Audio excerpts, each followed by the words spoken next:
We talk, not. I'm.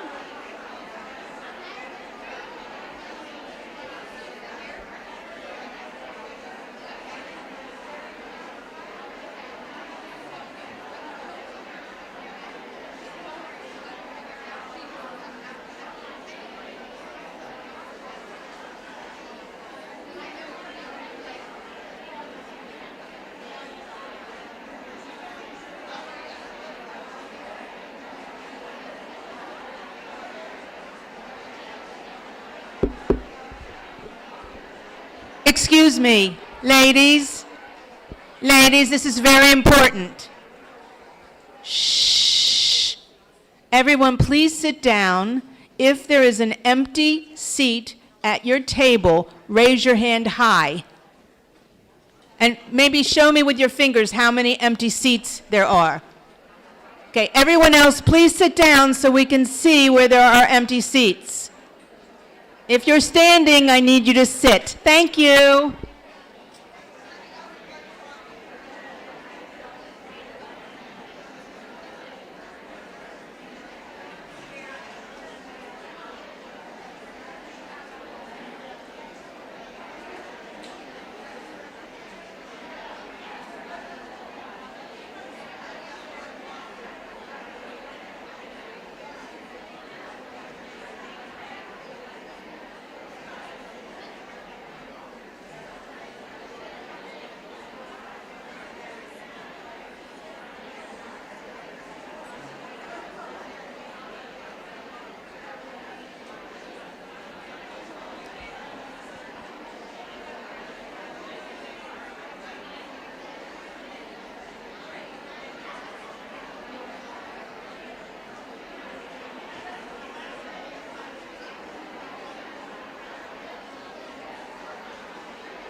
We'd like to get started so we can go on with the program and lunch.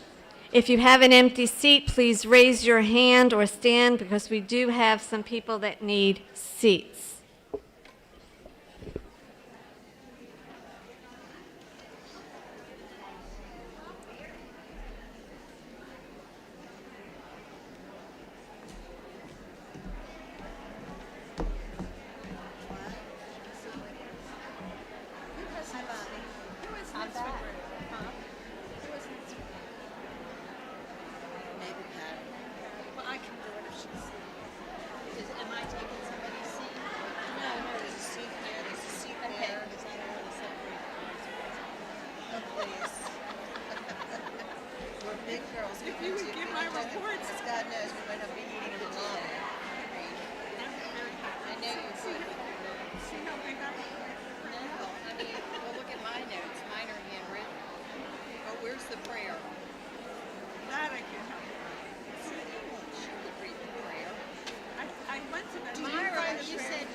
If you're still looking for a seat, table 4 has an empty seat, table 20 has an empty seat. Okay, whatever you say, Jenny. English I can read. And 14. See how you said, I have you on my possible lady. Miss Helen said no. I remember.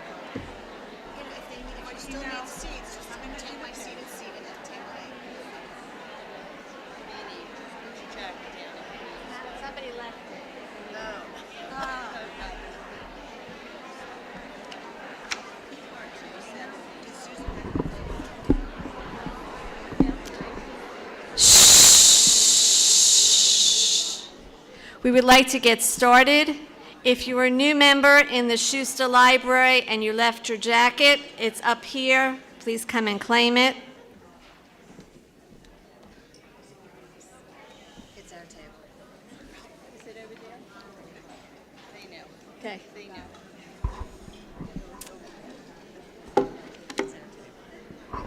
The meeting is called to order. Good morning. Shh. I want to welcome everyone back from summer. My name is Gail Glick, President of Sisterhood. I'm so happy that you have joined us this exciting new year. We do have a tight schedule today with lots to tell you, so I apologize in advance if the pace seems a bit quick. And we ask you to please hold any conversation until lunch, so everyone can hear announcements and reports. At this time, I would like to introduce and acknowledge Rebecca Fruman, President of Beth El Congregation. Rebecca, please stand.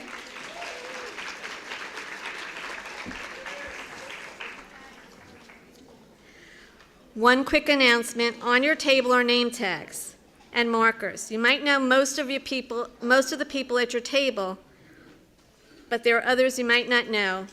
Please use them so we can get to know one another. I would like to introduce the Sisterhood officers. Please stand when your name is called. Patty Levin, Myra Coonan, Helen Friedman, our vice presidents. Recording secretary is Harriet Weiner. Corresponding Secretary Marcy Kaplan. Treasurer Barbara Green.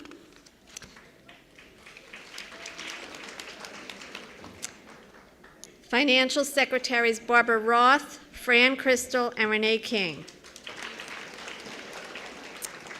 Comptroller, Budget Coordinator Glenda Chernoff and Alice Keurig. And parliamentarian is Edie Bondroff. Thank you, ladies.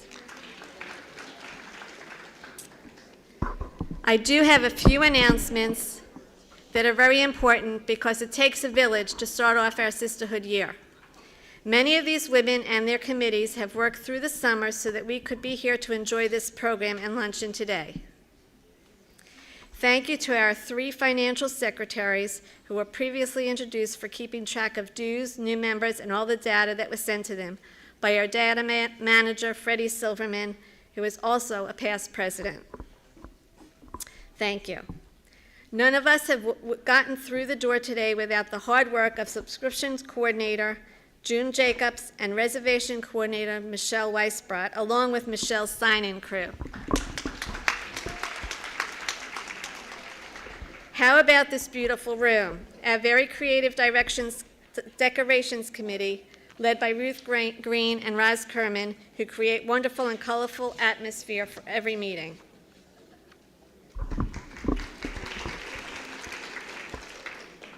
Thank you to our top-notch program committee, headed by Dale Kahn and Robin Kleiman. We always have the most sought-after dynamic speakers, and this year's program schedule is, as always, will be fantastic.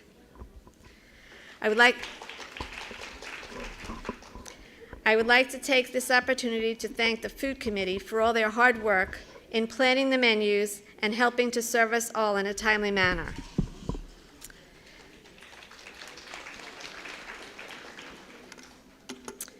Patty Levin, the membership chairperson, for coordinating the meet and greet prior to this meeting for new members to understand the workings of Sisterhood. We have many new members here today. Will all the new members please stand?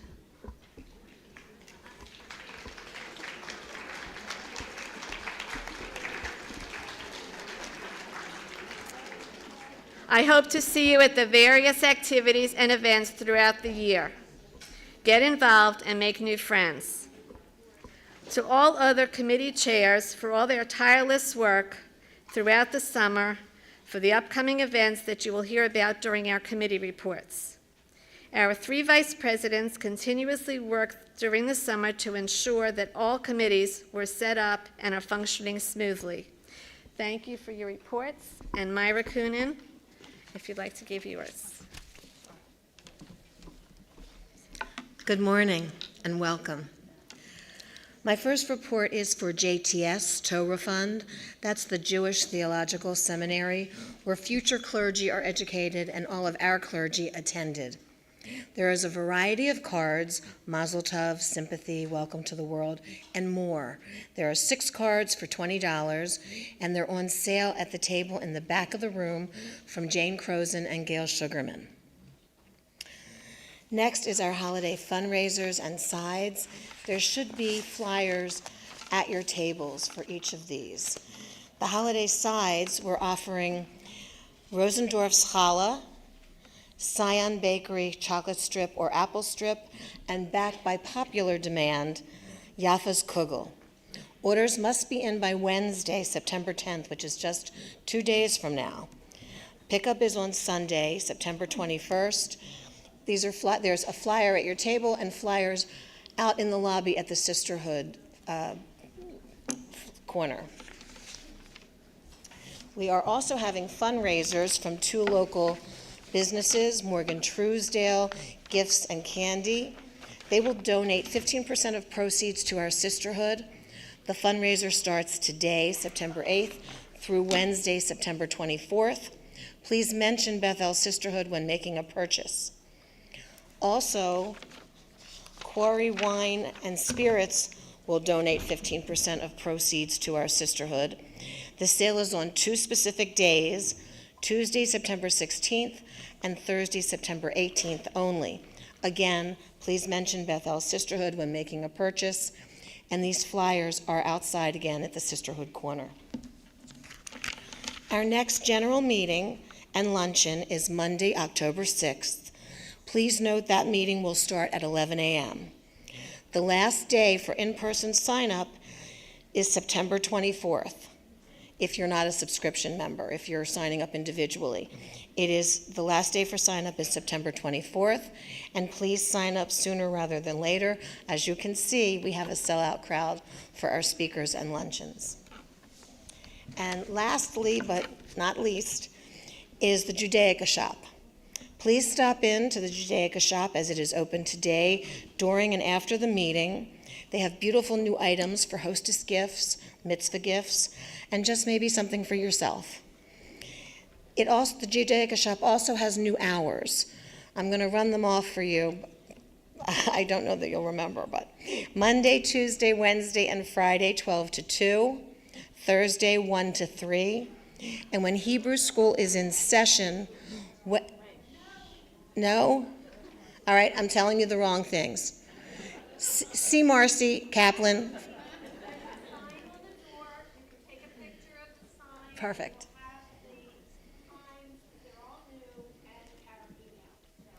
They're so new that I don't even have them. So, anyway, stop in and see what we have and enjoy today. Thank you. Here's Helen Friedman. Hi, everyone. I'm Helen Friedman. Can you hear me? Okay. I'm going to start with Program Committee. And what a wonderful way to start off the year with our program today featuring Rabbi Sorokin in conversation with Meredith Jacobs, CEO of Jewish Women International, the leading Jewish organization championing women and girls by fighting gender-based violence and sexual abuse. We are very excited that Tally Cohen, the newly appointed Regional Director of the Anti-Defamation League, will be our guest speaker on Monday, October 6th. In her recent distinguished position, she served as Senior Counselor to Secretary of Homeland Security, who was Alejandra Mayorkas, where she led transformative efforts to reform and align over $1.5 billion in annual grant programs. She will discuss her mission to stop defamation of the Jewish people and secure fair and just treatment to all. And you can find this flyer in the lobby in the corner. Whoops. Okay. Next is the Program Committee. And, we did that already? Okay. Shredding. Fall is coming, and it's time for Sisterhood Shredding event. It will be held on Sunday, October 26th from 10 a.m. to noon on Beth El's back parking lot. Shredding is a very profitable project for Sisterhood and is also a meaningful community project for our Baltimore neighbors. We have plenty of time to gather up your confidential and extra papers lying around your house. Bag them or box them in preparation for shredding on October 26th. Our shredding event is also a fun 2-hour time period for Sisterhood members to work together and bond. Sandra Cameron will be passing around a volunteer sign-up sheet, and she'll be getting in touch with those of you who volunteered in the near future. Also, feel free to sign up your husband or child to help out as well. Thanks in advance for your support. Sisterhood Shabbat will be held on Saturday, April 11th. Please save the date. This is a wonderful Shabbat service led totally by Sisterhood members. The service will be followed by a beautiful and delicious Kiddush. It is a wonderful service. Social action. A big thank you to both Marcia Boonshaft and Anita Goldsmith for organizing the first collection of the Sisterhood year. All items that were collected this morning will go to the Reisterstown Crisis Center. Our October collection will be held on Monday, October 6th. That'll be before the next general meeting, when we'll again be collecting, but this time we'll be collecting cleaning supplies and paper goods for the Crisis Center.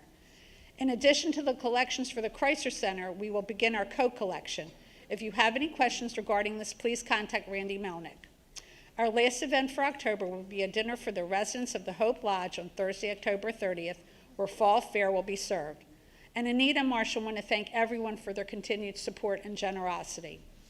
Next is the trip committee. One of the best parts about living in Baltimore is how close we live to other great destinations. On September 11th, we are traveling to Annapolis with tours in the morning, lunch at the downtown waterfront, and an afternoon cruise. This will be a great start to our 2025-2026 trip season. This trip opened in July and is sold out, but there is a waiting list, and if you want to go, put your name on the list because often spaces come up. On October 23rd, we will be heading to Frederick. This trip will open up 1 week from today on September 15th. In Frederick, we will tour Rose Hill Manor, the home of the first governor of Maryland. In the afternoon, after lunch on your own and time to shop in unique stores of downtown Frederick, we will tour the National Museum of Civil War Medicine. We were there 8 years ago and it got rave reviews, so we're going back. Look for the email. On Sunday, November 16th, we are traveling to New York City. We will be starting at the American Museum of National History. In the afternoon, we will see the musical Just in Time about Bobby Darin's life and music. This trip opened up last month and has sold out 2 buses. But again, we encourage you to sign up for the wait list. Spots usually open up as the trips get closer. So really, if you're interested, get on the waiting list. There will be a trip to DC on December 11th. For more details on that and the virtual trips that we have lined up for the winter, they will be shared at future meetings. And Robin and Sandra want to thank everyone for supporting us. And last but not least, Unique Boutique will be held on Sunday, April 12th and Monday, April 13th. Initial vendor letters and contracts have been sent out to all 131 potential vendors. There is a new option to pay the $150 booth fee and complete the contract online, but if the vendor prefers, they can still mail in their information. Several vendors have already committed, and they have done that online and via email. An initial committee meeting will be held this fall. And thanks, everyone, and here's to a great year with Sisterhood.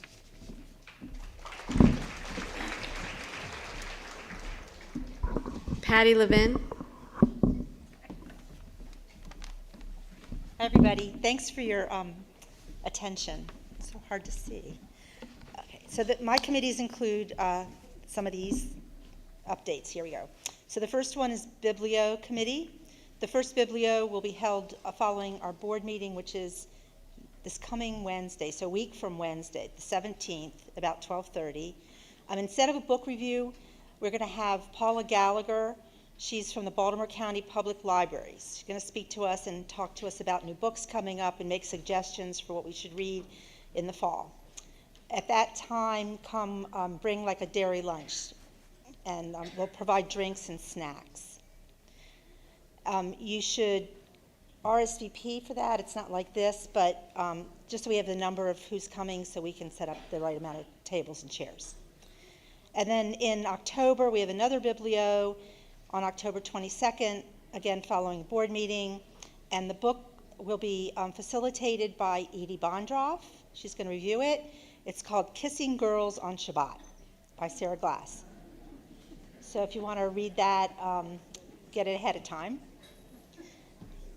Okay, stay with me, guys. Shh. Okay, the next thing is the fall game day. Again, these things are all, you can find out about them on emails and in the Sisterhood, the corner there where the flyers are. But fall game day, so Beverly Penn and Esther Shine are the leaders of that. We're going to organize, anybody who comes to knows it's a lot of fun, huge success. So that's on October 29th from about noon to 3:30. The price is $45 a person, includes a delicious lunch and snacks throughout the afternoon. The reservations for that close on October 20th, Monday. So sign up like with a group of 4 people, there's tables of 4, to play whatever you want, mahjong, canasta, bridge, Scrabble, anything you want, come and play. Okay, you can register online or look at that flyer for a link. And the last thing I want to talk about is the Mitzvah group.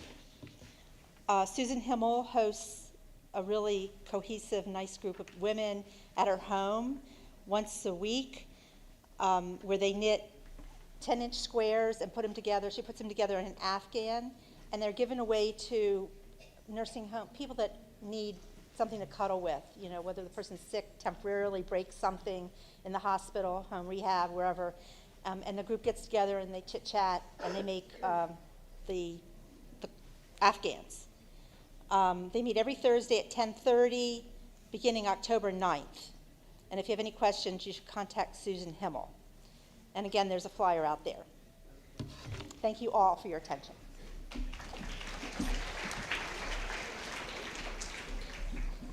Hi, it's Myra again. I still don't know the Judaica shop hours, but I'm not sure everyone heard, Marcy, that there is the sign on the door of the Judaica shop has the hours. You could take a picture of it if you want to know what they are. So, thank you.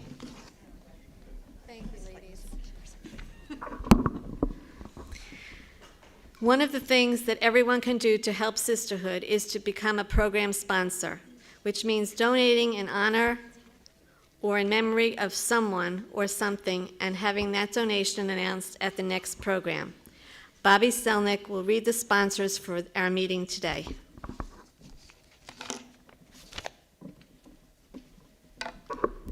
Thank you. Last year we really did great. We collected a lot of money. It's a little bit adds up to be a lot. So for today, this one is from Vicki Cohn-Meyer, and she is Shirley Cohn's daughter. If you remember Shirley Cohn, she was a longtime Beth El member. She was president of Sisterhood, and this is from her daughter. And it's I think she lives in Florida actually, in memory of Dr. Bernie Eisenberg, who passed away during the summer. The next 2 are from Gail Glick, and I think we should all know who Gail Glick is. It's in honor of Barbara Roth, wherever she is. Barbara Roth won her Leah for her special birthday. Congratulations. And Randy Jacobs, wherever Randy is, for her retirement. Congratulations to Randy. The last one is from Roz Kerman. She's wishing the best to Gail Glick, okay, as we all are, our president, and a good year for all Sisterhood members. So thank you so much.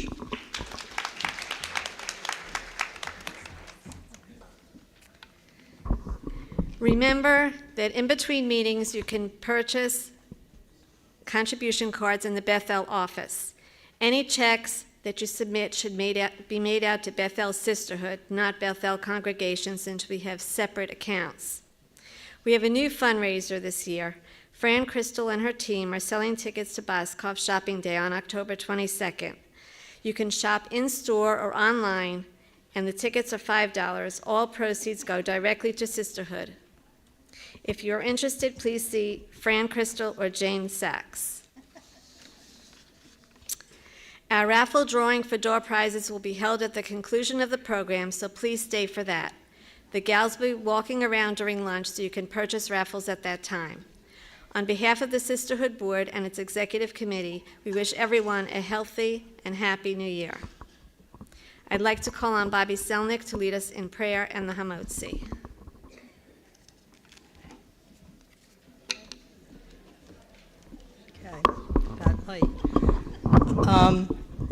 It's entitled A Prayer for the New Year.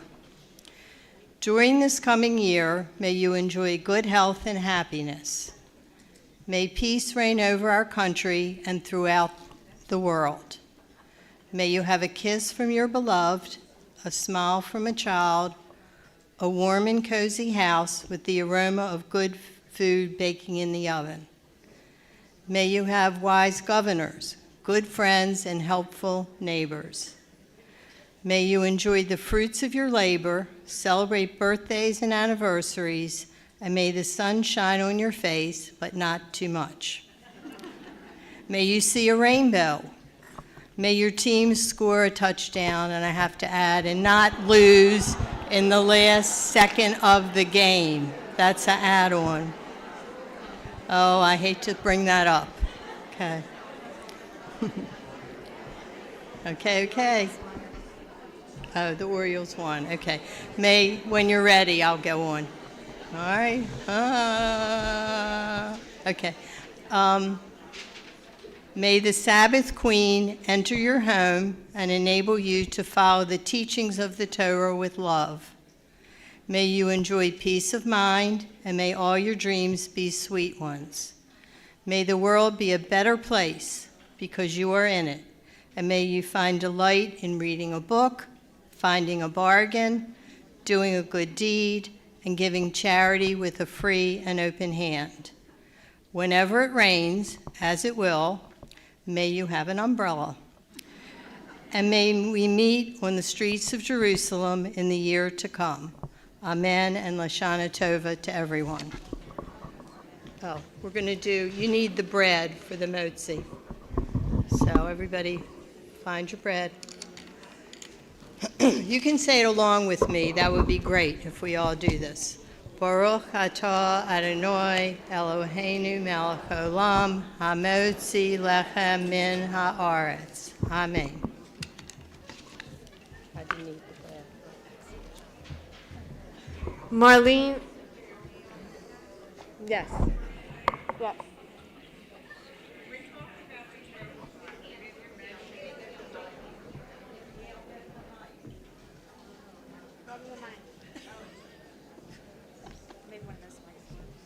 When we talked about the Torah Fund, we didn't mention about you can be a contributor, and for $180 you get this beautiful pin, and you can be a sponsor. It's called a sponsor, and you can get this beautiful pin, and you're a sponsor for a whole year, and that's really a great position to have. So I'll pass this around so you can see. The pin is really very attractive. My friends are all laughing. I see in the back. Gail, they're on the tables. Gail?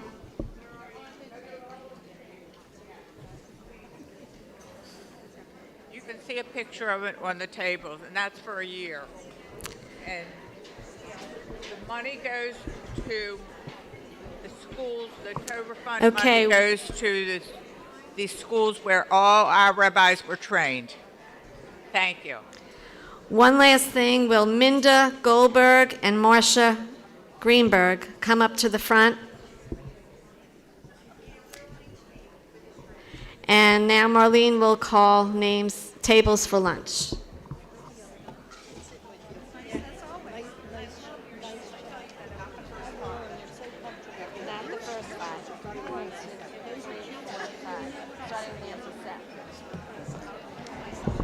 I have one more question. I'm going to call off a list of names. If you're here, please come up to the front to see Michelle. Nancy Seff, Susan Tannenbaum, Marcia Greenberg,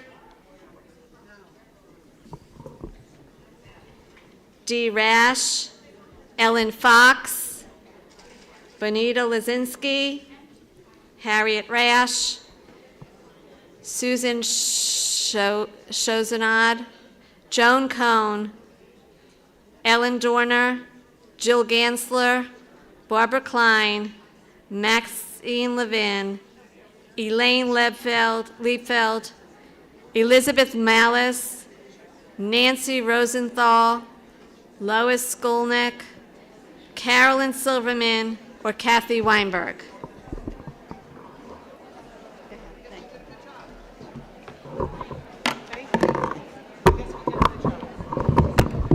All right, ladies, there are a number of new people here today, so I'm just going to explain. I will call out.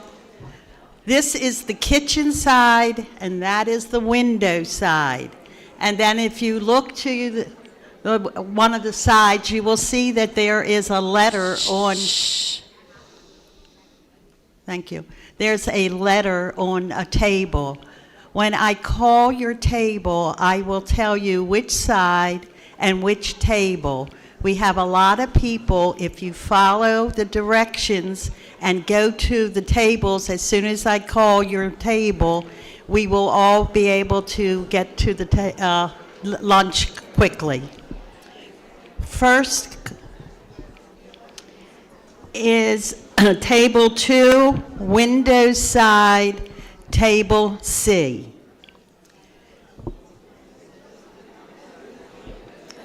Table D, 28, is the window side, and you're going to D. Table 3, you're going to the kitchen side, table 3, and table 25, kitchen side, table B.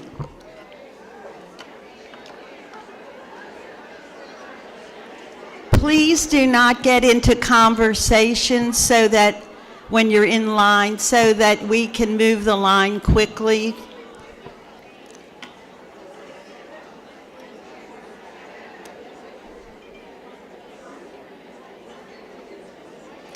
Table 3, you should be at table A on the kitchen side.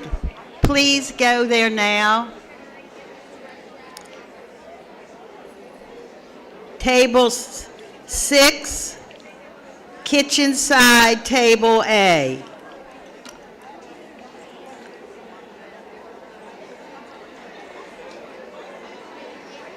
Window side, table 9, go to table C.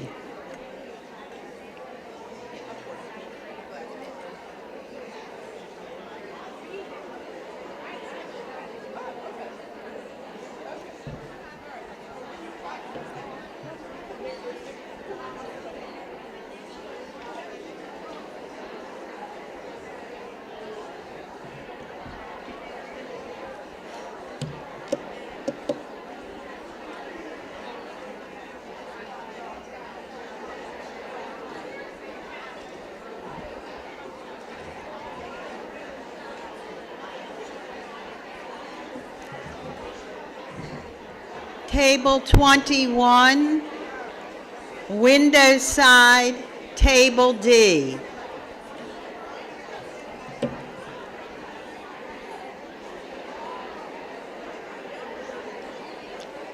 Kitchen side, table 26, table B.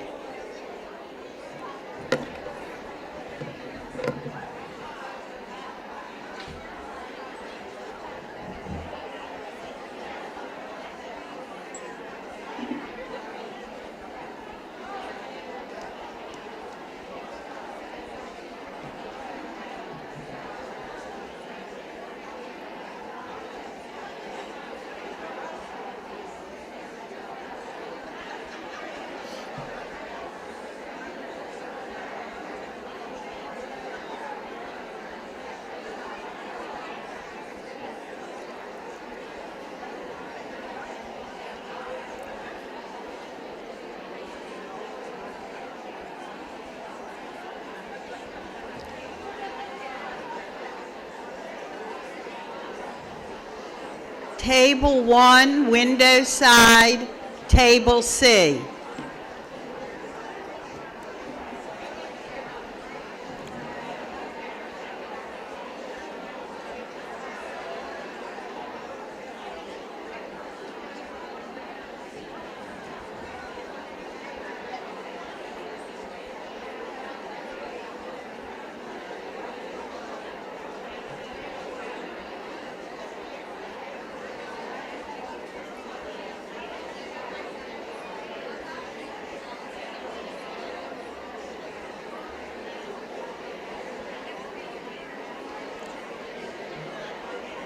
kitchen side, table 14, table A.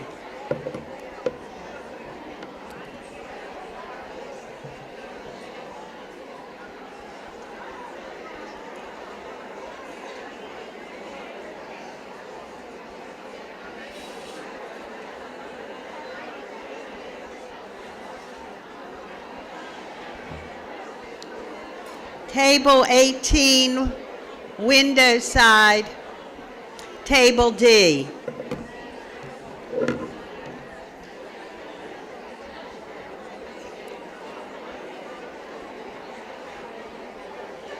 Table 15, kitchen side, table B.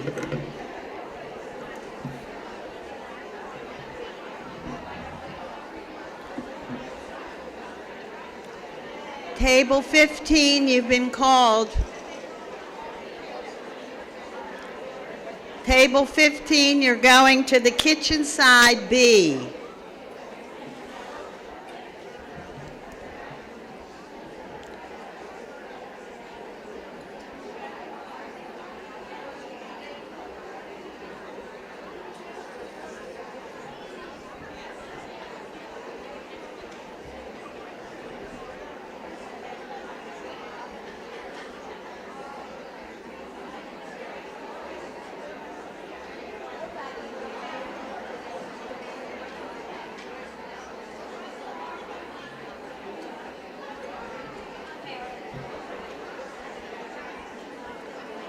Kitchen side, table 5, go to A. Table 5, kitchen side, table A.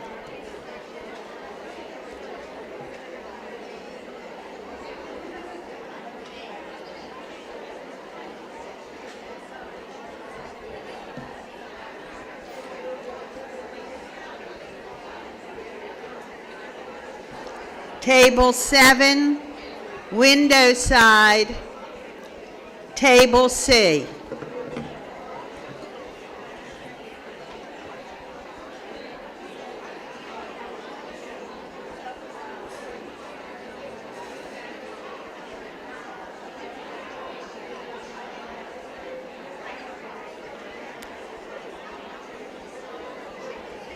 Table 17, kitchen side, table B.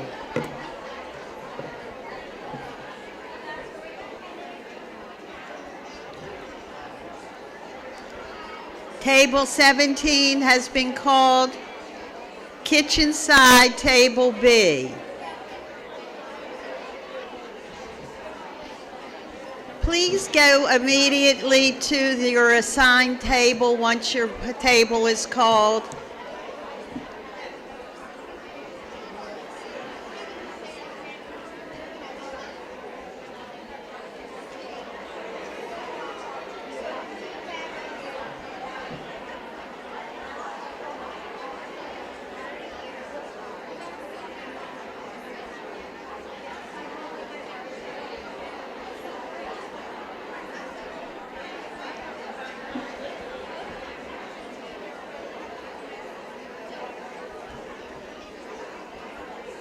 Table 12, kitchen side, table A.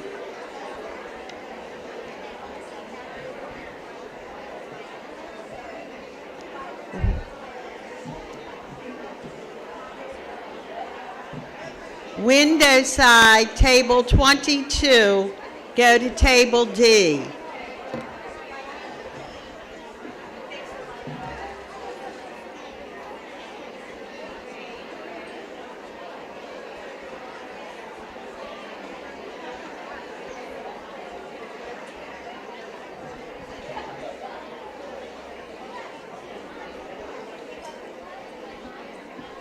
Table table 12, you've been called to go to the A table on the kitchen side.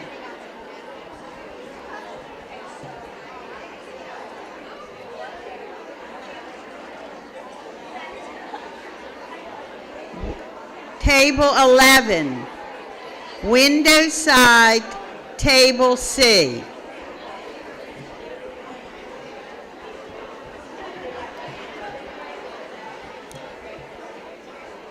Table 19, window side, table D.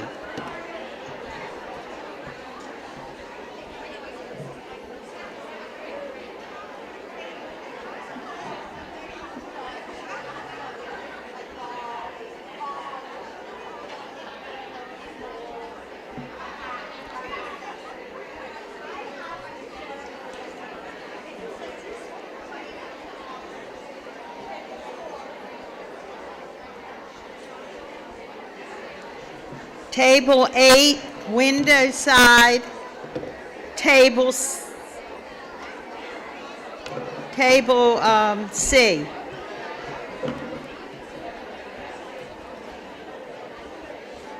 Table 23, kitchen side, table B.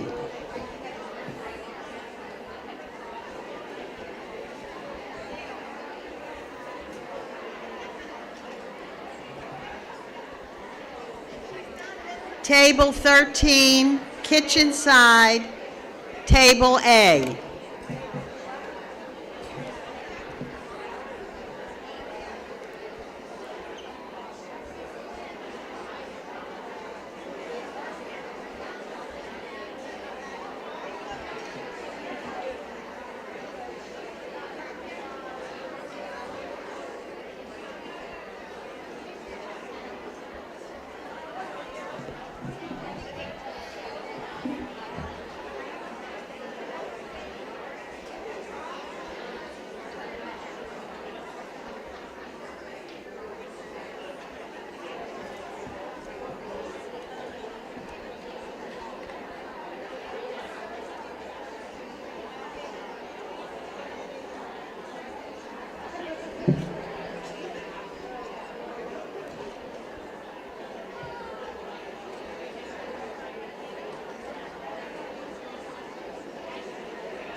Table 4, kitchen side, table A.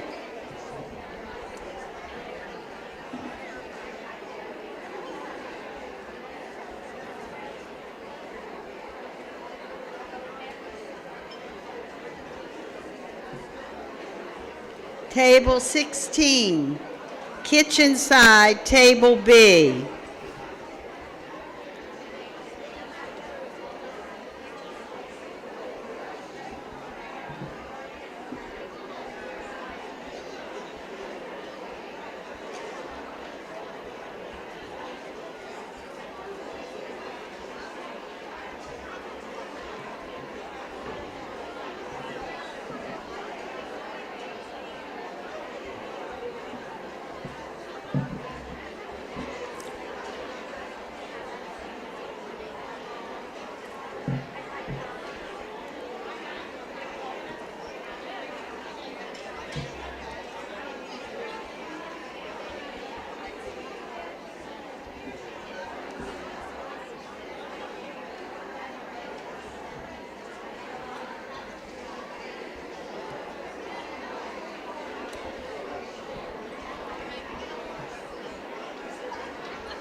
Table 10, window side, table C.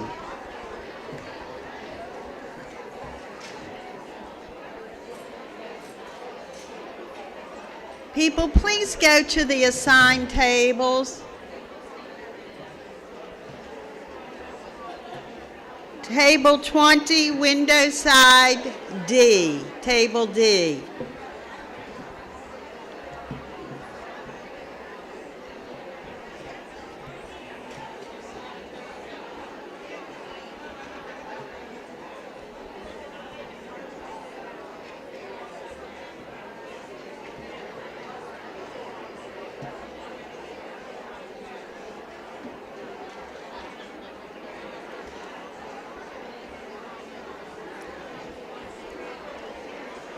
Table 24, kitchen side. Go to table B since it's empty. Table 24, kitchen side, table A.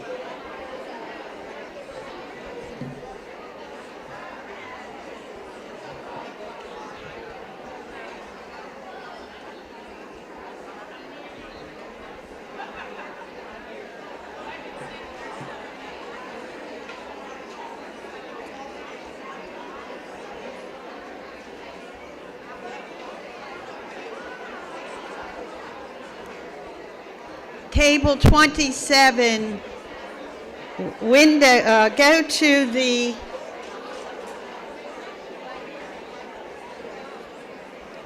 A table on the kitchen side, only because it's empty.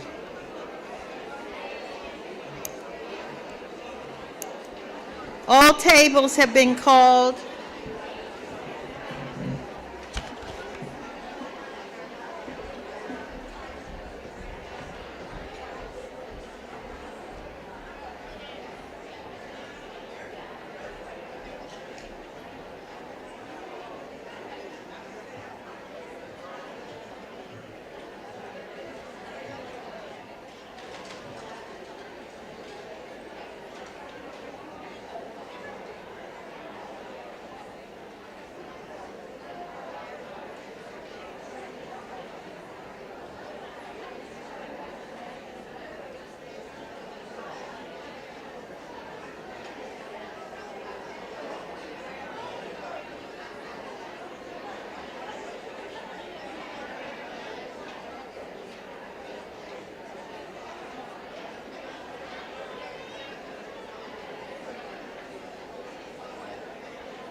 Ladies, for your information, the kugel is the kugel that we are selling as for the holidays.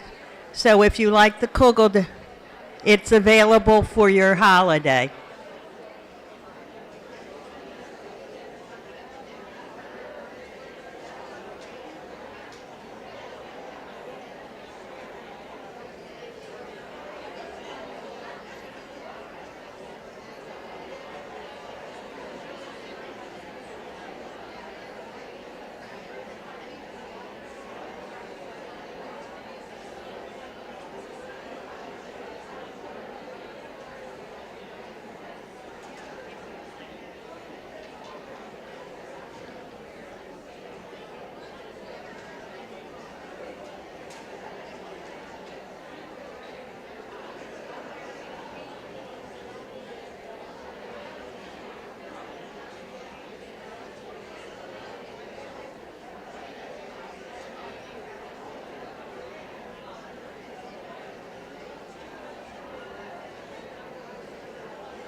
One quick announcement, if you still want to buy some raffles, Harriet Cohn is at table 16.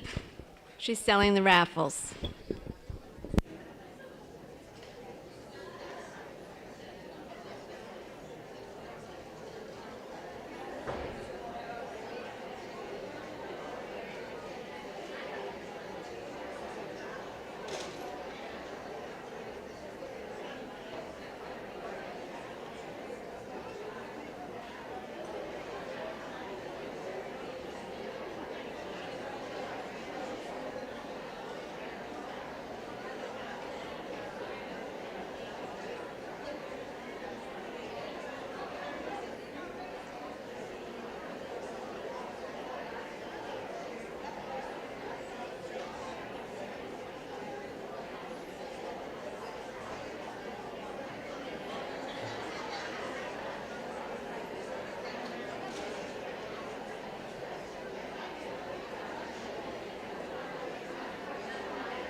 Will Betsy's Beer Cot Babes please come up? Anybody who knows the Beer Cot, our fearless leader is not here, so please come join us.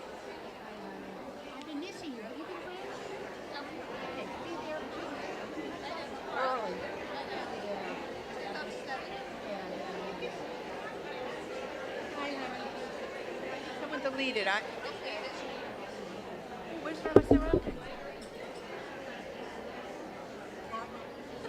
Betsy's recording. Susan's asking. I'm not kidding.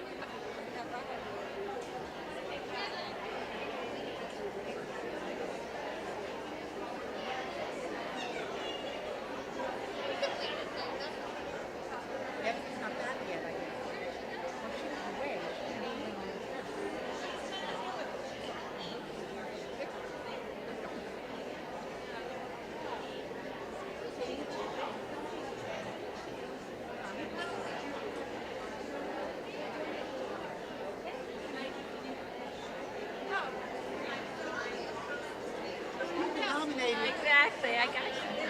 I gotcha. I feel like you guys could do it.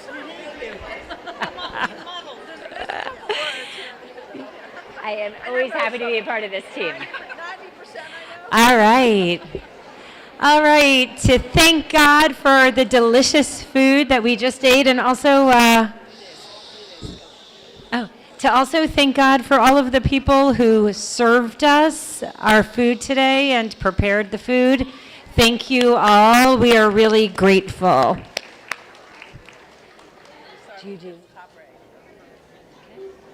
Chaverai nevarech. Yehi Shem Adonai mevarach me'atav yad olam. Birshut chaverai nevarech Eloheinu shalchanu mishalo.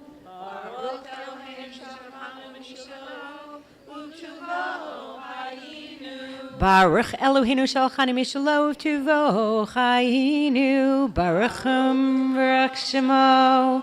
Baruch atah Adonai Eloheinu melech haolam. Hazan et ha'olam kulo b'tuvo b'chein b'chesed u'rachamim. Hu noten lechem lechol basar ki le'olam chasto u'v'tuvo hagadol tamid l'chosal lanu v'al yasar lanu mazon le'olam va'ed ba'avor shemo hagadol. Kiozanu vernes lakol, umetiv lakol, umechin mazon lechol birotav asher bara, baruch atah Adonai, hazan et hakol. Praise be God, of whose bounty we have partaken and through whose goodness we live. By your grace and loving kindness, O Lord, you nourish us. Praised are you, our God, who provides food for all. We thank you for our liberation from bondage and our heritage of freedom. We are grateful for your gift of Torah, enriching the minds and souls of our people. Remember in mercy, O Lord, your people Israel and Jerusalem, your city. Adonai, our God, bless all assembled at these tables.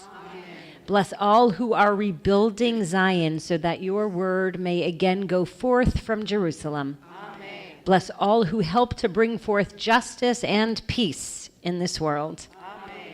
Kakatu v'alchata v'savata u'verakta et Adonai Elohecha al ha'aretz atova asher natan lach.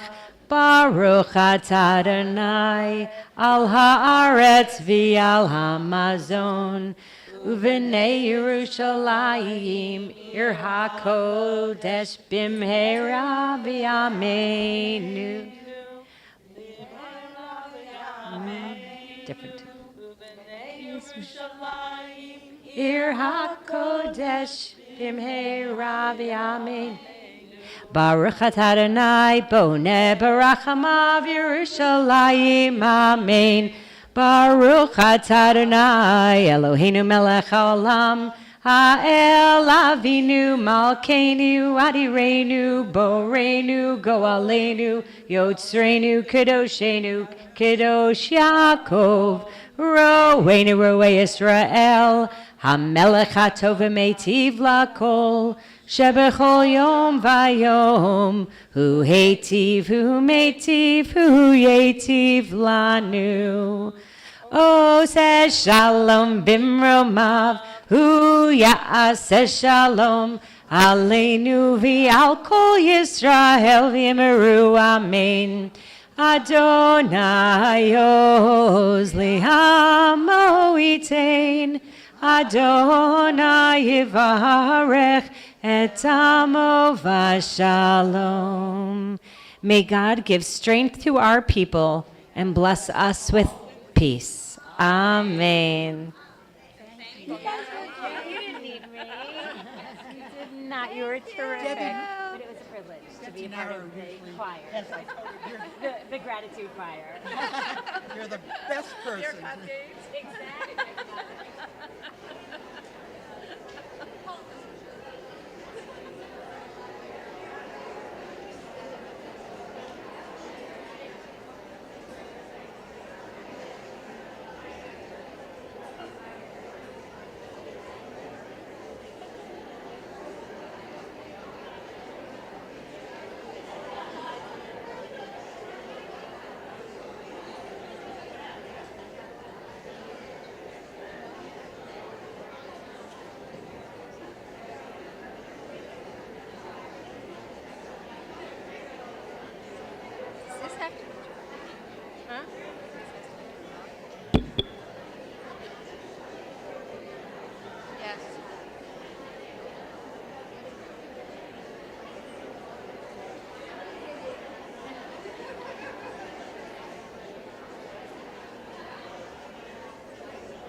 Better arrangement.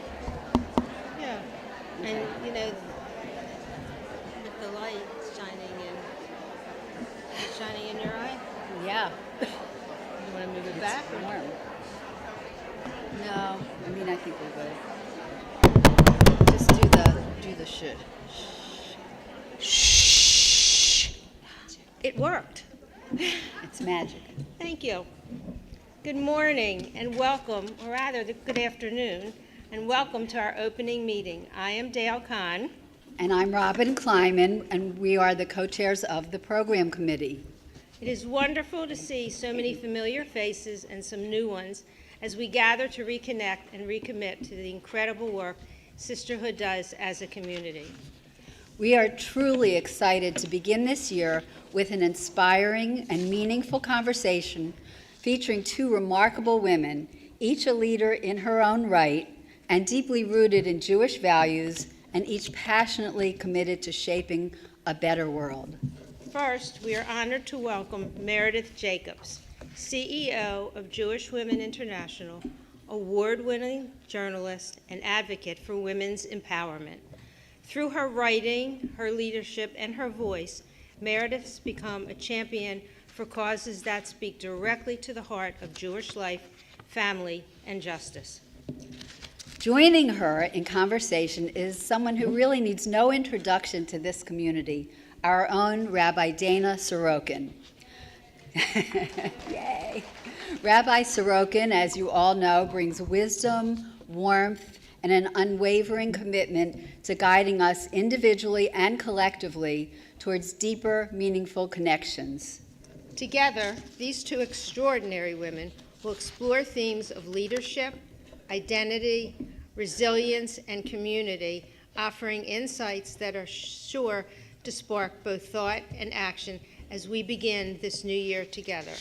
So, without further ado, please join us in welcoming Meredith Jacobs and Rabbi Sorokin.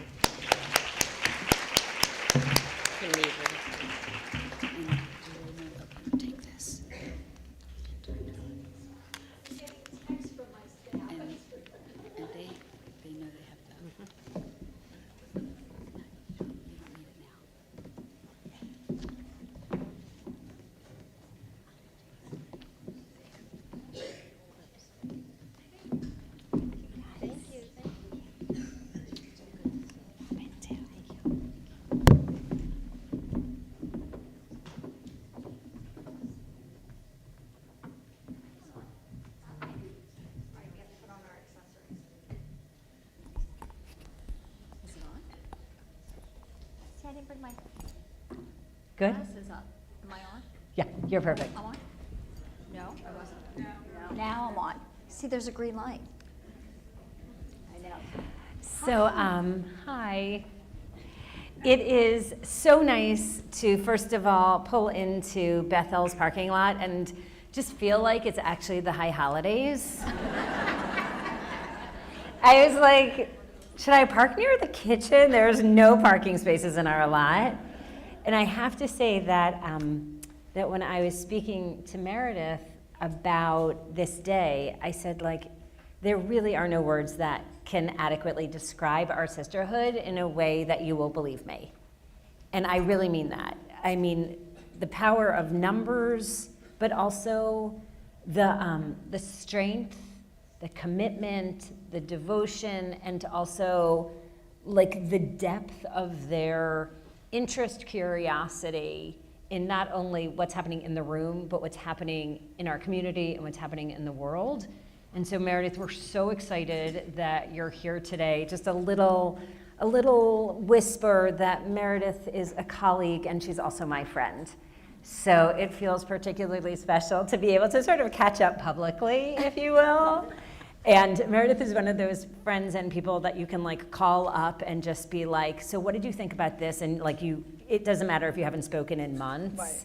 We can sort of just dive in. But as we were coming up, I laughed because I did say to Meredith, I'm gonna text you across the table. So we just had our like, should we talk about this first, that first, whatever. And she was like, okay, she took out her phone and then I was like waiting for the reaction back, which No, because she I got didn't a flood of send. texts from my staff. Like, can you approve this email and can you do this? And oh my gosh, can we squeeze this person into the event in Chicago that's happening? And can you, like. Yes. And so that is actually a snapshot of Meredith's life, is that she is doing some of the most important work in our Jewish community, in our women's community, and in all honesty, in our Jewish world right now. And so what we're gonna do is we're gonna, I think, ease in just to sort of, well, we're gonna ease in because that's what normal people do. And then we'll start with just sort of like the who are you, tell us about you. Your trajectory is fascinating. And then we're gonna dive into the work of Jewish Women's International, JWI. We're gonna talk about the post-October 7th world and the things and the issues that you're working on and you think that we, as women of the Jewish community of Baltimore, need to know about, and then we'll go from there. Amazing. Okay. And I, if I can start, I am so honored that I'm your opening program. It means the world to me. I don't know how many of you know my connection. Oh, can you hear me now? Is that better? A little. Is there a way to turn this up? No. No? I'll put it on the other side. Well, the other side, it'll, okay, let's see. Is this better? No? How about this? So much for the clip. I don't know how many of you know my connection to Beth El. So, Aileen Haberman was my aunt as my mom's big sister. Kenner Haberman was my uncle. I grew up in Philadelphia by the time, both of my parents are originally from Baltimore, but by the time they met, my dad was living in Philly. And they met because my dad was best man at Jerry Lewis, not Jerry Lewis the actor, his friend Jerry Lewis from Maryland, at his wedding. And my uncle was officiating. And there are two versions of the story. One is that my dad and Should be on. is it on? No. It says on. Try this one. Hello? Okay. So one version is that my dad said to my Aunt Aileen, are there any other girls like you at home? And the others that my aunt said to my dad, have I got a girl for you? So we will never know what the true story is, but my dad met my mom, and so I grew up in Philadelphia, but we would come here all the time, especially when I was little, before my parents joined our synagogue for services. And I was sharing at the table I've heard the story. My sister and my mom is the youngest of the 4 daughters. Natalie Feinblum was also my aunt. And we were here for 1 year for Beth El's second Seder. And my sister and I, who were very little at the time, and my mom dressed us up in little frilly dresses with, the little bobby socks and everything. While my uncle was up here leading the Seder, we snuck up on stage and started singing "Rock My Soul in the Bosom of Abraham." So we were supposedly like dancing behind and everyone was laughing, and my uncle realized and he scooped us up. But these are the amazing memories I have of Beth El. My cousin Penny is here, but this is the first time I'm here and speaking that my Aunt Aileen isn't sitting right here. And I know she would have been. And it's bittersweet. It really kind of hit me driving up. Who isn't here in this room today? Means so much. Yeah. And it's so interesting, Meredith, that you say that, because I feel like this is the season for that. Yeah. Right? Like, I'm imagining that everybody's going through that in some way, as we're making our plans for Rosh Hashanah, for the holidays, just thinking of like how crazy it is that people that we loved and were always in our lives aren't here. And in many ways they stay with us, which is a source, thank God, of blessing. But it's weird, right? That reminds me, many of you may remember that I used to write a column for the Baltimore Jewish Times. And after my aunt passed and kind of cleaning up the house, my uncle had saved many, many copies of a column. First of all, the column I wrote about him. Framed. Of course. And, but also a column about this time of year and sitting in shul and looking around at just the passage of time. Who was no longer sitting in the seats, but also who was sitting there now with, very visibly pregnant, or with grandchildren, or with a new husband, or, what is the passage of time, good or bad? So I do think this time of year really stirs that. Yeah. So Meredith, let's go back. You spoke a little bit about your family. And can you all hear me? Yeah. No? Okay. Oh, okay, let me try this then. No, that's the one that doesn't work. Don't look, we won't look at each other. It's sort of an awkward way to talk. Hold on. Okay. So, Meredith, this is weird not to look at you. Okay. So Meredith, you were saying before about your connections to Beth El, but I'd love for you to share with everyone a little bit about your sort of trajectory to Jewish Women's International. And I want to preface by saying that we were literally at dinner last night at our house, of all places, and my youngest daughter, Maya, decided that she wanted to spend dinner coming up with subtle things that we could do to challenge the patriarchy. And they were things like, when you're going to invite people over or schedule things, that we should always send it to the guys and not to the women. That was like her thing. And then she came up with a whole list of other things that we should do.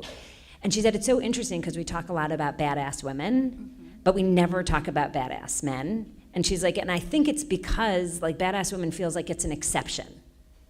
And I thought, like, that's so deeply problematic to me. And I'm sitting here with you and thinking, like, you are an extraordinary woman who I think inspires women and makes a lot of women really proud. And you're also at a Jewish legacy institution that is doing the work of perpetuating the place of women in our society and the fight for women's rights and the fight for women's equality and all of those things. So first, tell us about how you got to JWI. Okay. It's a crazy story. First of all, for those who don't know, JWI was B'nai B'rith Women. That's our legacy. We will be 130 in 2 years. Do not look a day over 40.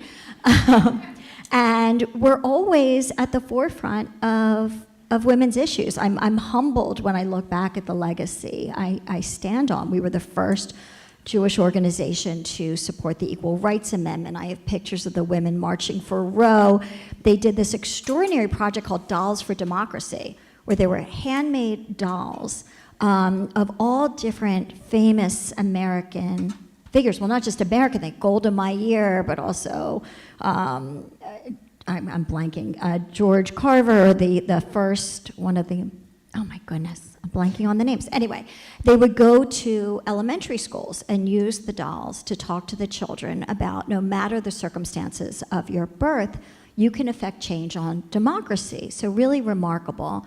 In the 80s, we left B'nai B'rith because, and I've actually sat with now the head of B'nai B'rith, and he confirmed this story. The men of B'nai B'rith said, no more BBW. You're just going to be B'nai B'rith. And the women said, fine. Well, that means that we'll be able to be on the board, and a woman could be president. And the men said, absolutely not.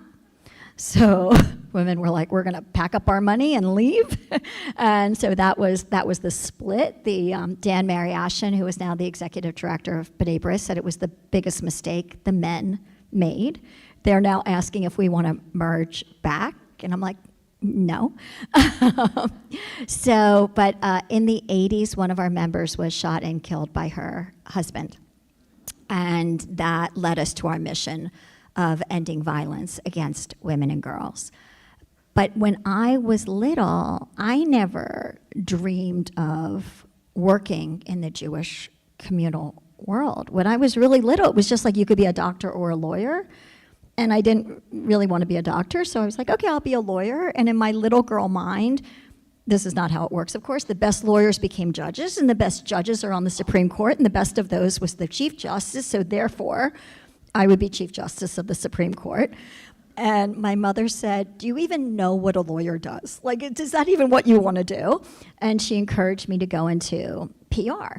But of course, when I was in college, 30-something was the big show on TV. So I said, I'm going to go into advertising. So my first job out of college was working at an ad agency in New York. I was a secretary. That was how you started. I was making like $14,000 a year, living in a neighborhood that made my mother cry every night. And at the end of the year, my parents were like, enough, enough with living in New York. Come home. And instead, one of my roommates from college said, you can sleep on my couch. She lived near Capitol Hill until you find a job. So I moved to DC. I got a job. I met my husband, Jonathan, who was Johnny Jacobs, also grew up in Pikesville. I feel like I married the boy next door. And then when my daughter Sophie was born, I decided to become a stay-at-home mom. I was fortunate enough that I had that option. It was important to me that I wanted to be home with the children. But I got very involved with their nursery school. It was the nursery school for the synagogue we joined. And of course, just the way I'm wired, I became president of the parents group at the nursery school, which meant I was on the board, and I was the young one on the board. And there was a night where they were talking about changing the time of the Friday night service to better accommodate the bar and bat mitzvah families.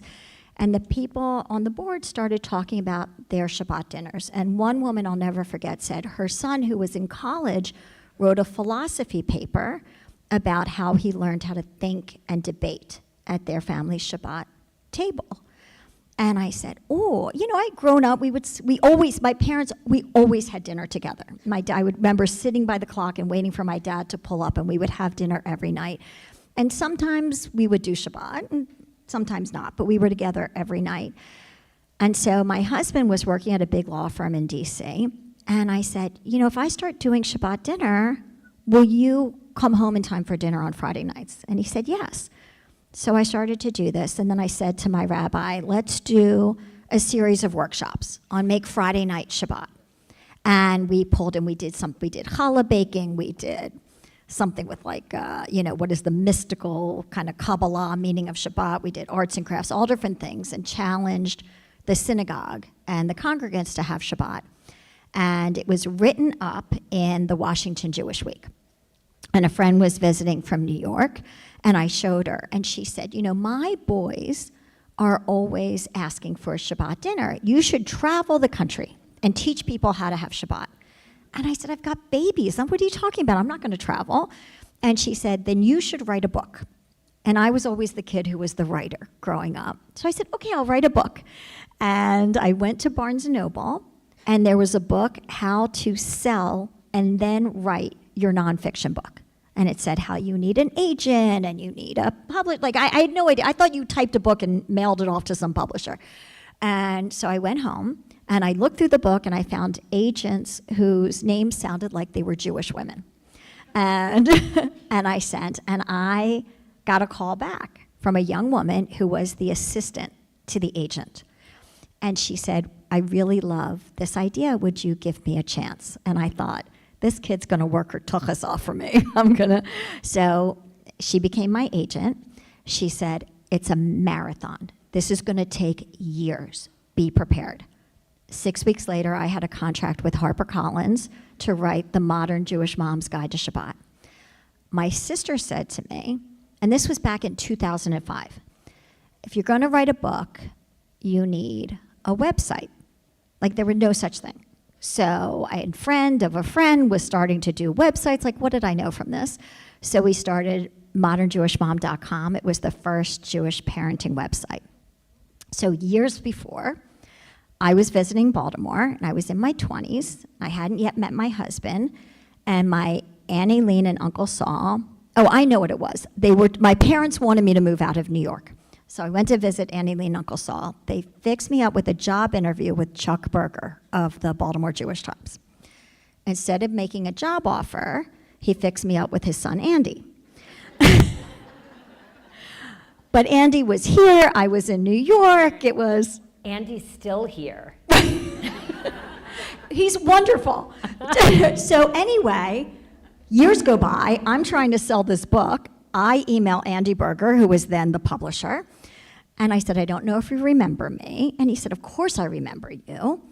Why don't you write a column about how do you have Shabbat dinner when your kids are playing soccer or whatever? So I wrote a column, and then I got a call from, I'm blanking on his name. He was one of the editors of the Baltimore Jewish Times, and he said, would you write a monthly column? So I started writing a monthly column. Then the local YPR, the NPR affiliate, called me and said, would you come in and read the column you wrote about Hanukkah? And then they said, would you like to have a radio show? So then I started doing this. And then I heard about a new cable channel starting called the Jewish Channel in New York. And I pitched a show to them, Modern Jewish Mom. I mean, I became like the Martha Stewart of the Jewish world. None of it was I making any money. In fact, it was costing us, because whenever I would go speak, I would buy a new outfit. And my husband was like, enough. And I was like, no. And then Phil Jacobs from the Baltimore Jewish Times was hired to run Washington Jewish Week. And we had never met. And he called me and he said, let's have lunch. And he said he had always loved my columns, and would I be his managing editor? And I said, I was never even in my high school newspaper. What are you talking about? I don't know. He said, I'll teach you. He wanted someone who knew the Washington, D.C. community. So I became the managing editor. A couple years later, he left, and I was named the editor-in-chief of the Washington Jewish Week. In the meantime, my daughter Sophie asked if she could start keeping a journal with me. She wanted to talk to me about things like boys, or about some of the girls who were mean that were hard to kind of say out loud. And she said, could she write in a journal? And I would write back. So we started doing that, and I would talk about this journal when I would go on speaking tours for the other book, and I would notice the reaction. And so during Take Your Child to Work Day, I brought Sophie up to New York, and she got to meet my literary agent, and we pitched the idea of this journal. And that has become a series of parent and child journals that have sold more than 500,000 copies worldwide and have been translated into 6 different languages. Sophie, by the way, is now 29, so it's been many years since we did this. And I didn't know about JWI. But a dear friend of mine, who when I wrote the Shabbat book, she's a rabbi down in Washington. And I had asked her, I didn't know Dana yet, or I would have asked Dana, but I asked her to just take a look at the book and make sure whatever I was saying was halachically correct, even though the point was, what's the wisdom we get as parents from our Jewish traditions? And Sue Shankman, Rabbi Sue Shankman, was being honored that year at JWI, and I went as a way of thanking her. And the children, my kids were very little at the time, and I remember they had a display of the work that JWI did in front of the luncheon, and it had a program called Strong Girls and Good Guys for young teens before they started dating, to learn what's healthy and what isn't. And I thought, I've never thought about this. I mean, thank God, domestic violence, sexual, it had never touched my life. It wasn't something I thought about. And I thought, but I need to talk to my kids about a healthy, I shouldn't just assume they know. And then every year, JWI honors 10 extraordinary women who just happen to be Jewish, and I was blown away, just so inspired by the women, and I said, I have to get involved with this organization. So I met their then CEO, I joined their board, and I really looked up to the CEO as a mentor. And I said to her one year, I don't love working at the Jewish Week. It's just not what I want to do with my life. If it's going to be something that's kind of taking me away from being there for my children, I want it to be something that I feel like is making a difference in the world. And she said, why don't you join our staff, run communications? I'm going to want to retire at some point. Maybe you'll be the next CEO. And I said, I was hoping you would say that. And so in 2020, she retired. The board interviewed me and was like, what are we doing? Of course, you should be the next CEO. And I have to say, it has been really hard. It has been one crisis after. It's not what I came in thinking I'm going to rebuild the footprint of JWI and we're going to relaunch networks and all of this stuff. And it was COVID. And so we did a needs assessment on Jewish domestic violence survivors to see what their needs were, which were access to financial security, to affordable housing, to legal support, to clergy who understood how to create an environment where a survivor would disclose abuse, but then know how to respond. And they shared that they felt shunned and shamed by the Jewish community, especially if their abuser was a big macher, that he was the one who was supported and believed. So we built out programs to respond. And then, not to get political, but then we had the first Trump administration, which was very hard on women's issues. And then we had October 7th, which launched the, I believe, Israeli women movement that we'll talk about later. So it has been crises after crises after crises. I want to pause for a minute to say a few things. This year, Jennifer Grossman, some of you know Jen Grossman. She's a congregant at Beth El, and she is among the 10 women to watch that's going to be honored in Washington, D.C. Jen is partners with Nicole Glick, and they are running an organization in our community called Shalom Tikva.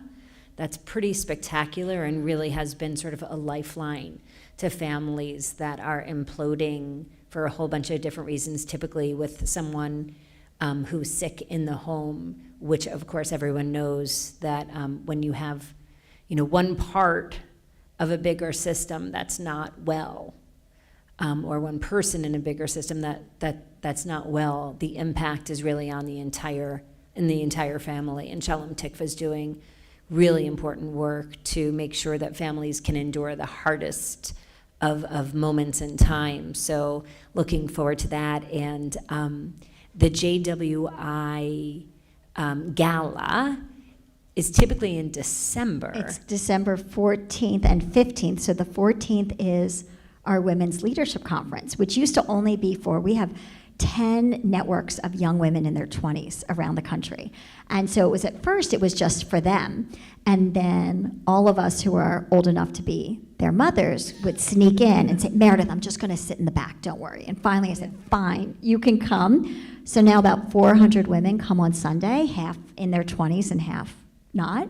And then on Monday is the luncheon that is so extraordinarily. Rabbi Sorokin was also an honoree many years ago. Not many, I know. And we have Life about just keeps on passing. 700 attendees for that. So it is Yeah. it is a spectacular 2-day celebration of Jewish women's And by the way, leadership. people can go to Washington to be a part of that. And I will say that whenever I'm able to go, the 10 people that speak to share their stories and their visions are incredibly inspiring, and it feels like such an important day for women. So just a side note. I wanna go to that hard place, Meredith, though, which is that for all professionals, I'm gonna say for all Jews, and focusing in on Jewish professionals, the past almost 2 years since October 7th have been sort of unfathomable, really. One of the things that I'm imagining most people here also feel is just sort of this sense of like, what is going on? Like, how did we get here? What can we do? What can we do for Israel? What can we do to bring home our hostages? 702 days being held in captivity in the bowels of the earth, right? Like, how can we go about our luncheons and about our days knowing that, like, they're still there? Many of them, we pray, still alive. We are also trying to figure out this unbelievable, sort of contagious bout of anti-Semitism. Last night I actually just finished reading Sarah Hurwitz's new book. I think I have a pre-book. How is it? Amazing. Sarah Hurwitz was here as a Wit, Wine, and Wisdom speaker. Also, you were on the stage with us in our very first year.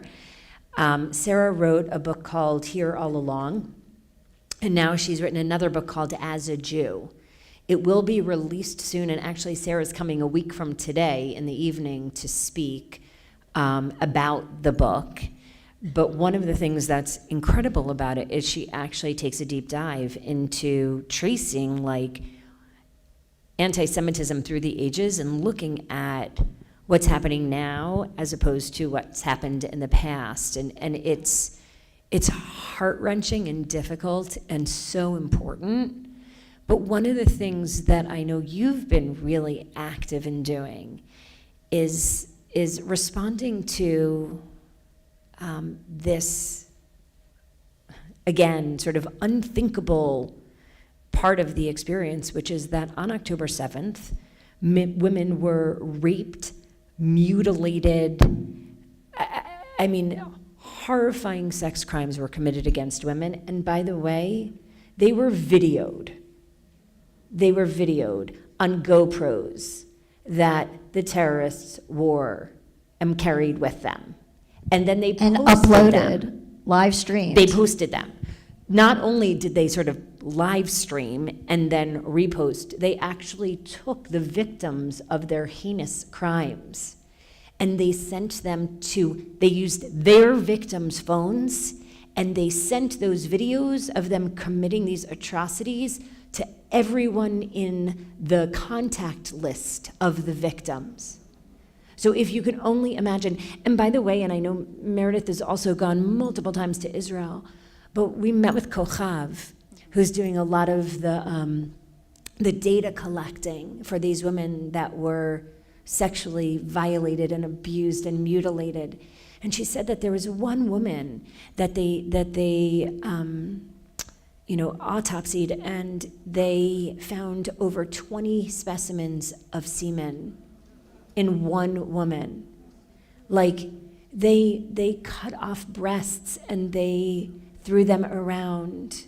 Like, I mean, there were things that you can't imagine, and I don't even want you to have to, because you can't sleep at night And in the midst of this, with footage, with evidence, with proof, women were not believed. The UN didn't believe women. All of the organizations that were literally put in place to protect women stayed silent and basically said, prove it. So I want, Meredith, I want you to speak to this. And again, like, I can't even say that without having chills, and an ache in my heart. But tell us what you saw, tell us what you heard, tell us what you did. Tell us about the experience of these women who no one stood with or stood up for. Yeah, I'm trying to even think where to begin. October 6th, I would have told you I had never experienced anti-Semitism in my life. Things that I would have told you October 6th were a conspiracy theory, I now know to be true. And I feel like I had been asleep. My first experience was JWI also sits on major coalitions with all the biggest women's organizations in the world, mainstream organizations, and it's a group that was started under the Obama administration and happened at the time to be run by a young Jewish woman. And she reached out to me. We were meeting the Thursday after October 7th virtually, and she said, do you want to talk about what happened in Israel? And I said, no. Something in me was like, this, it doesn't feel safe. And here I was with other women's organizations. And I said, ask Sheila at NCJW. And By the she way, said, you guys know Sheila Katz. She was here last year for Wit, Wine, and Wisdom also.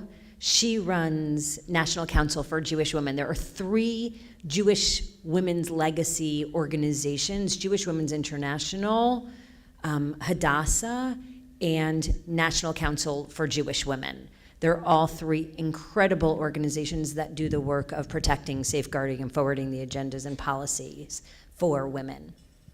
Thank you. Yeah, and we all work very well together and partner often. And she said, I already called Sheila, and she also said no.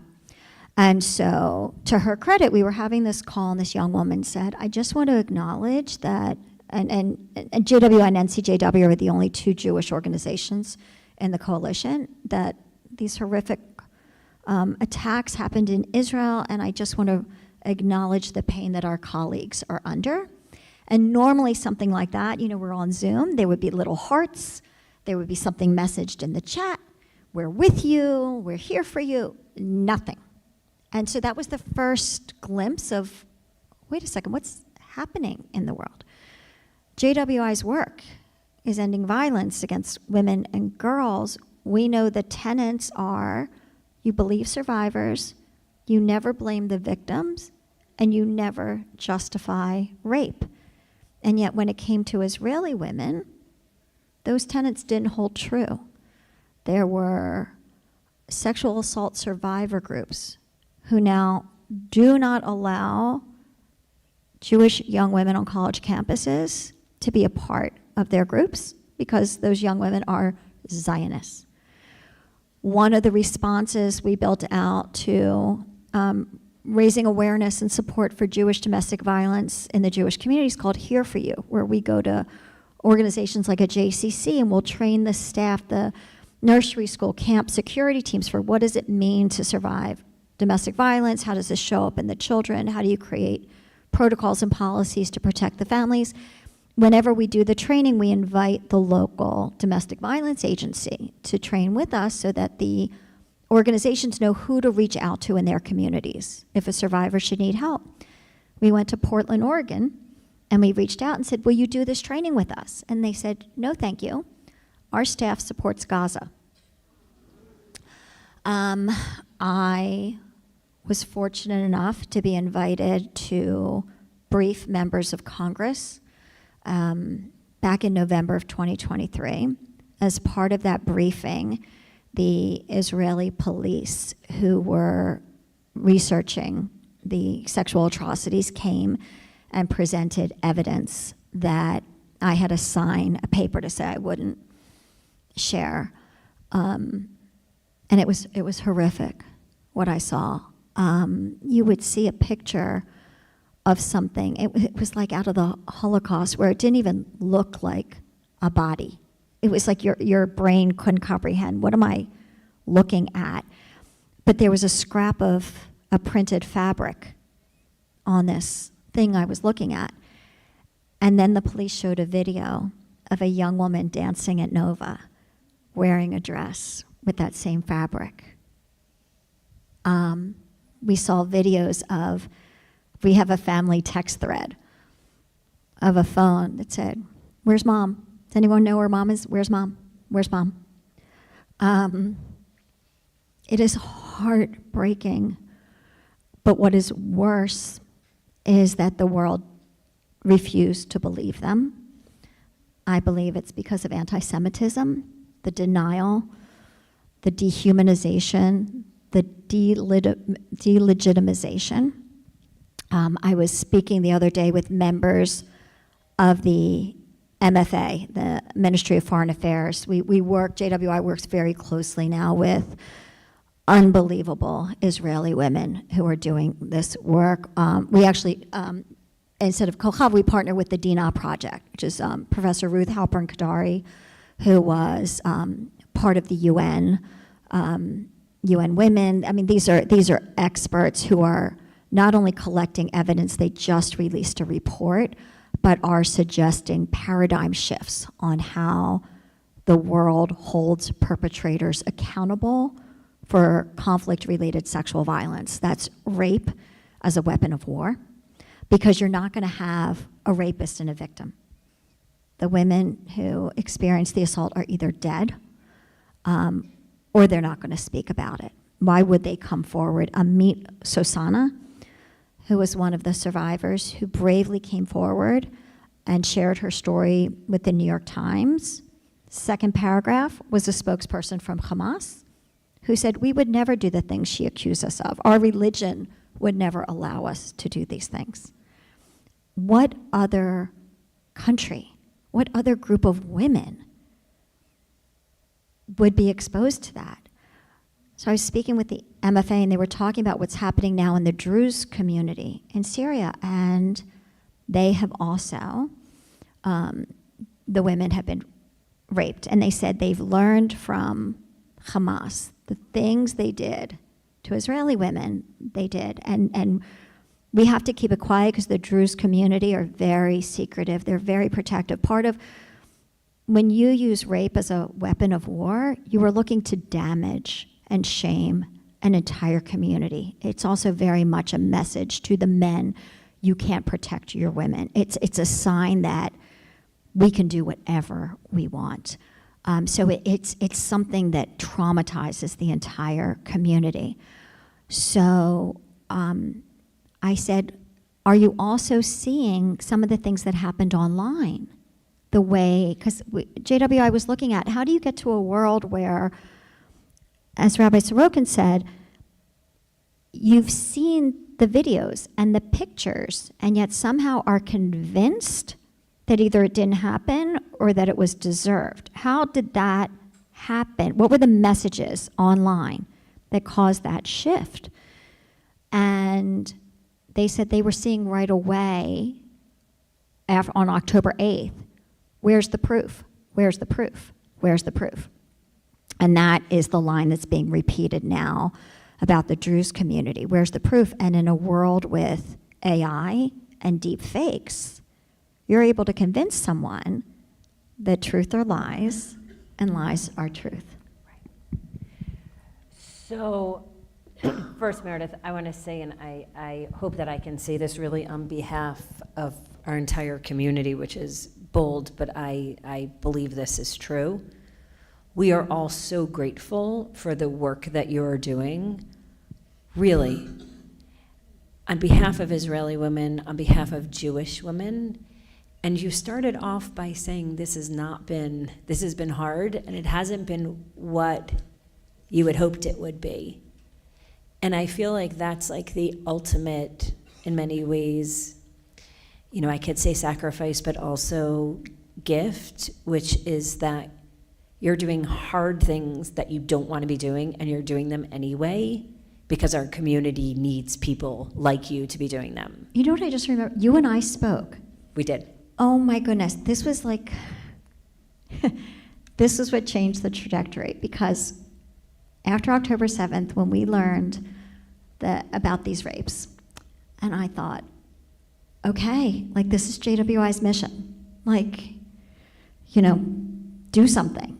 And I just wanted to curl up in a ball in the corner, because I was like, who am I?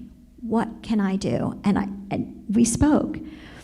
And you were saying you had experienced the same thing. And I remember you said to me that you felt like you were looking around the room to see where was the grown-up who was going to tell us it was going to be okay and was going to take those next steps, and then realizing that you're the grown-up in the room and that I'm the grown-up in the room. And I just thought, okay, this is one of those, that's the Hineni moment. Here I am. And I took a deep breath, and I wrote my first op-ed about it. And then the See the Dream Foundation reached out and asked me to co-found I Believe Israeli Women. We brought a delegation of women who are experts in gender-based violence, in international law, in media, to Israel for 3 days, very specifically to meet with experts and survivors and figure out what we could do to make a difference. JWI commissioned a report on the weaponization of social media with conflict-related violence, but we very specifically didn't just do it about Israel. We also talked about what's happening in Ukraine and what happened to the Yazidi women were sold on social media, like Facebook Marketplace. We're selling the women on social media. What happened in Darfur. And we held a panel at CSW. CSW is a UN event, biggest of the year, in March. It's the Commission of the Status of Women, and women's groups from all over the world come in.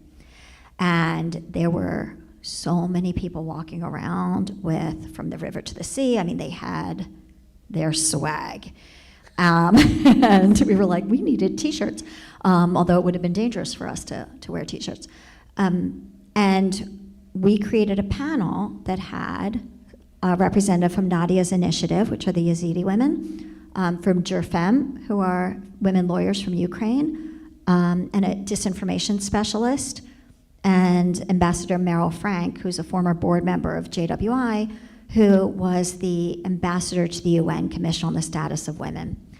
And they changed our room and our day and our time the day before our event. And I thought, oh my goodness, who's gonna know? And we had standing room only in our room. Not just Jewish women, not just Israeli women. There were people there from all over the world because they saw the title of our event. And so I had a group of Nigerians who work with the Chibok girls, came over to me afterwards and said, this happened to us with social media. Can you pull us together? And that's where I believe historic justice will happen. I remember speaking to Nava Ben-Or, who was a former judge in Israel, who's part of the Dinah Project. And she said, there will never be justice for the women of Israel. But if one day, when people talk about Sudan and Darfur and Ukraine, they say Nova and Kfar Aza and Kibbutz Be'eri, that's historic justice. And so JWI has actually built out an international task force on conflict-related sexual violence with all these different groups, and Israel is part of that group and is at the table. It's beautiful. Beautiful, yeah.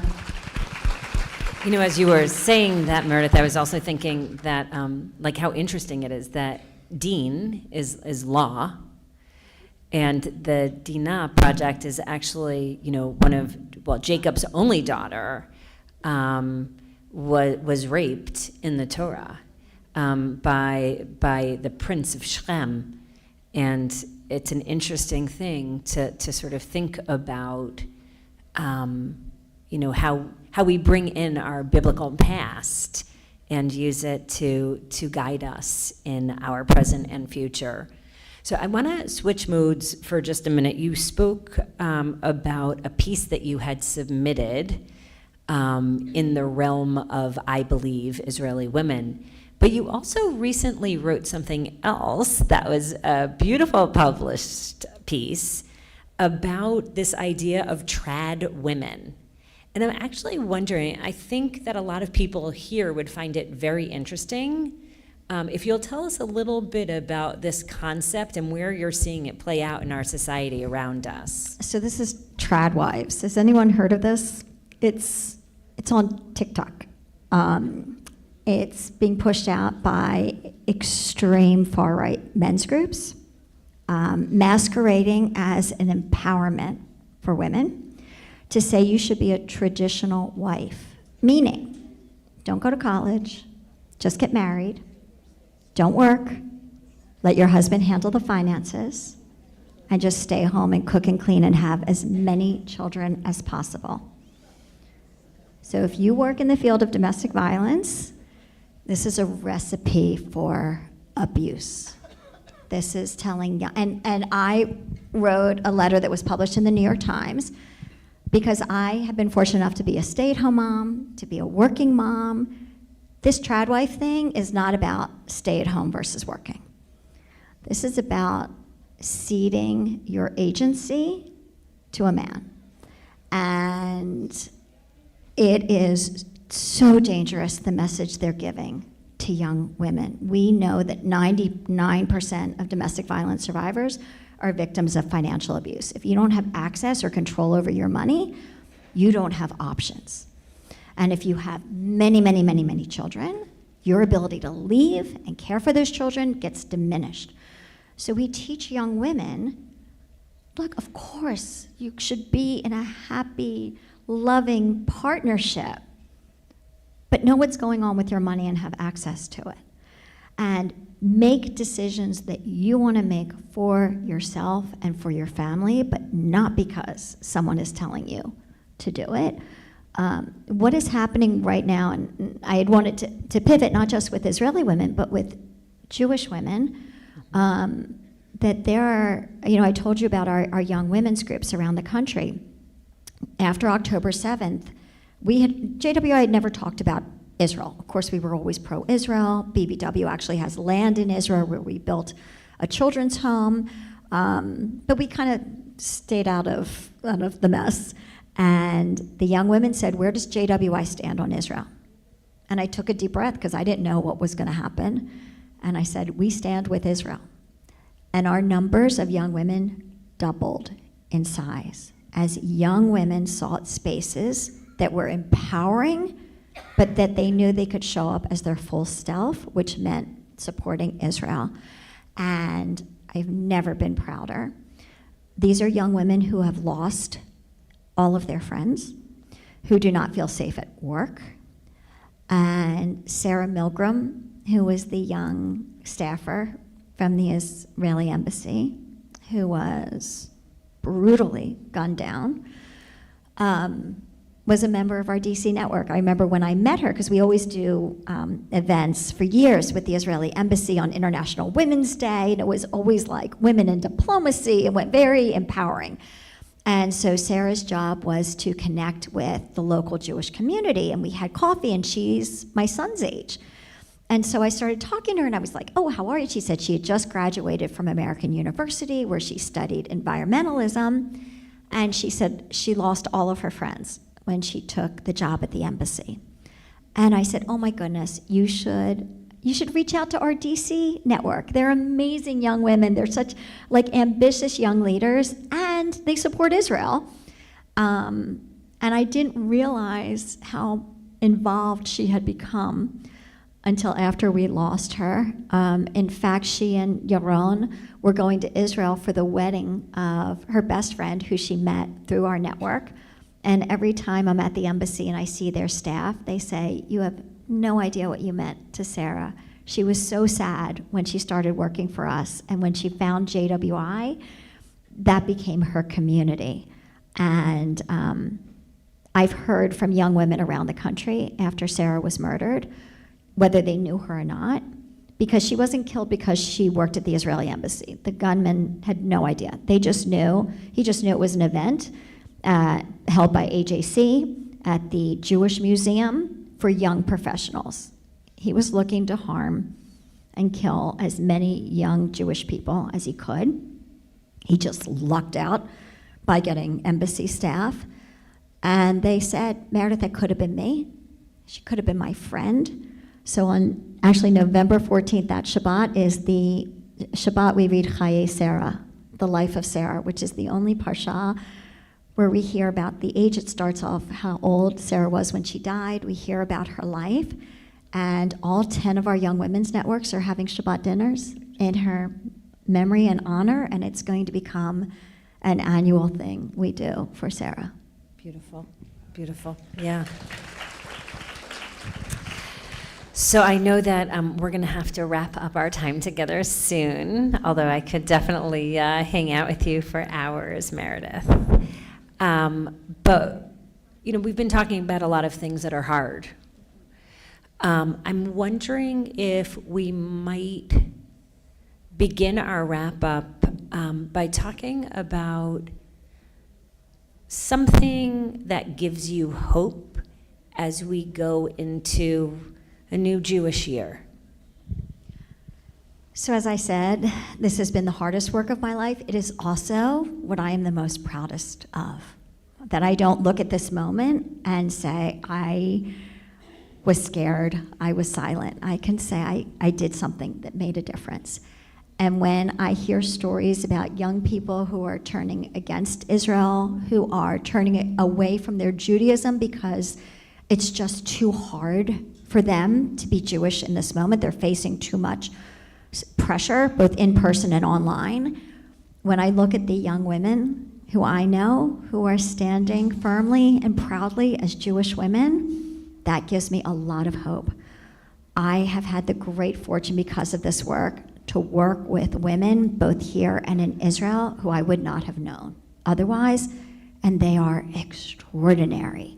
And to know that there are Jewish and Israeli women out there who are so powerful and strong and are fighting for all of us, and that more than ever I am seeing Jewish women proudly wearing their Magen Davids, are choosing to get together, are coming to events, that we're realizing how precious our traditions, our religion, our community, each other are, and we are embracing that. I believe they call it in the Jewish world the surge that's happening now among young people, but I think not just young people. I've seen more and more women my age calling JWI and saying, I need a group of Jewish women to be friends with. I need this in this moment. And that brings me hope. I love that. Meredith, you're sitting with about 300 women that are smart and capable and driven and have a lot of capacity to do great things. If you could come up with a few ways that people here might be able to help with the work that you're doing that is meaningful, what would you come up with? What might you suggest? If you're online, sign up to become part of, I believe, Israeli Women. I say that because we often have webinars with experts, so the more you hear from them and the more you learn, the more you'll be able to respond. It's just as important to talk to a friend over coffee who may not be aware or may not know or may have heard disinformation. So the more you know, the more you can raise your voice.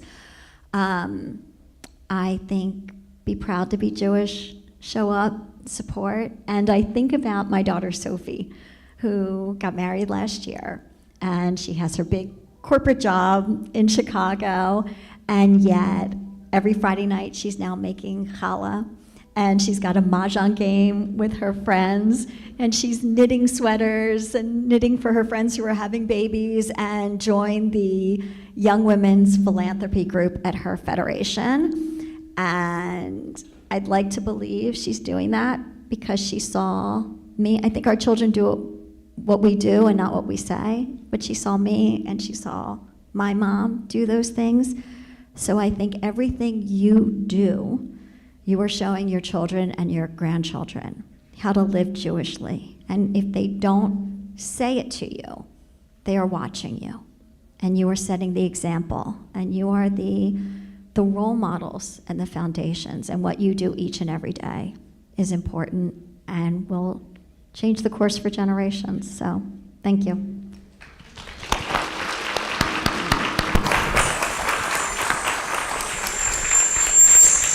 So I just want to say,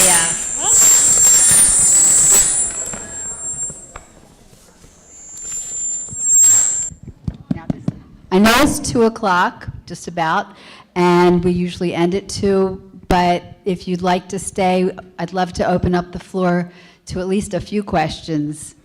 But if you have to leave, we understand. We won't think you're rude. Anybody have questions? Yeah, oh, there's a question. There's a question. hi, I loved hearing your talk.